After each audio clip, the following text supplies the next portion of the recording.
डॉक्टरांच्याकडूनच घ्यावा, लोकल लेवलला काहीच करत बसू नये. तिसरी गोष्ट,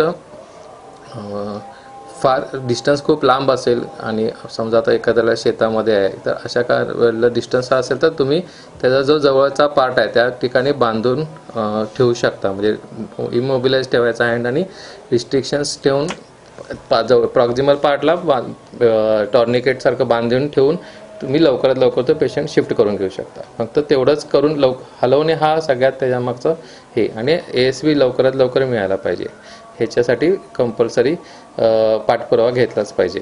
सेकंड थिंग की स्नेक बाईटमध्ये बऱ्याच वेळेला आता ASVसाठी आता आपल्या रुग्णालयामध्ये ASVचा साठा, मुबलक साठा उपलब्ध करून ठेवला आहे आपल्याकडे.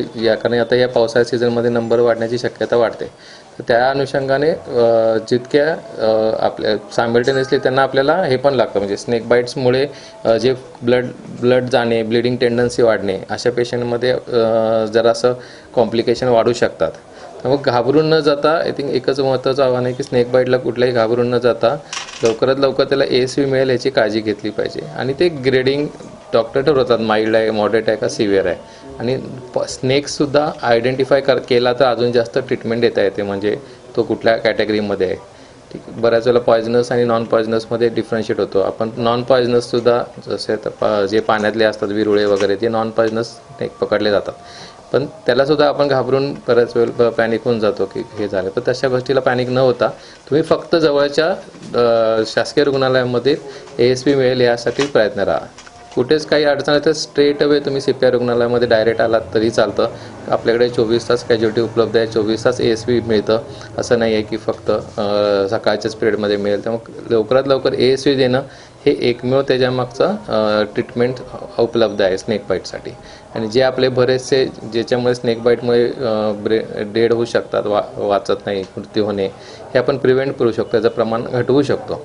तर ह्या गोष्टी घेतल्या पाहिजे. आणि प्रिकॉशनरी जसं सुरुवातीला सांगितलं त्या काळजी आपण घेतली पाहिजे. स्नेक बाईट होऊ नये म्हणजे आवाज केला पाहिजे. युजली आवाजाला पळतात, बोलत राहा. अंधाराच्या एका ठिकाणी जाताना नुसतंच आवाज, पायाचा आवाज केला पाहिजे. थोडं लक्षपूर्वक सतर्क राहून बघून काम केलं पाहिजे. लहान मुलांची काळजी घेतली पाहिजे, महत्त्वाचं. म्हणजे आपण बाहेर खेळायला सोडतात, गल्ली बॉल इकडे तिकडे पडलेला जाऊन बॉल काढणे, अशा ठिकाणी धोका असतो. तर लहान मुलांवरती तेवढं एक लक्ष ठेवणं अत्यंत आवश्यक आहे, कारण ते एक आपलं बरंच आता ह्या पिरियडमध्ये दिसण्याची शक्यता वाढते. तर लहान मुलांवरतीच लक्ष ठेवणं गरजेचं आहे. आपण काम करत असताना शेतामध्ये योग्य पद्धतीनं प्रिकॉशनरी गोष्टी, पूर्ण कपडे घाला, शक्यतो जाड कपडे घालायचे, म्हणजे जे बाईट्स तेवढे डीप होणार नाहीत आणि त्या आपल्याला प्रिव्हेंट करता येऊ शकते.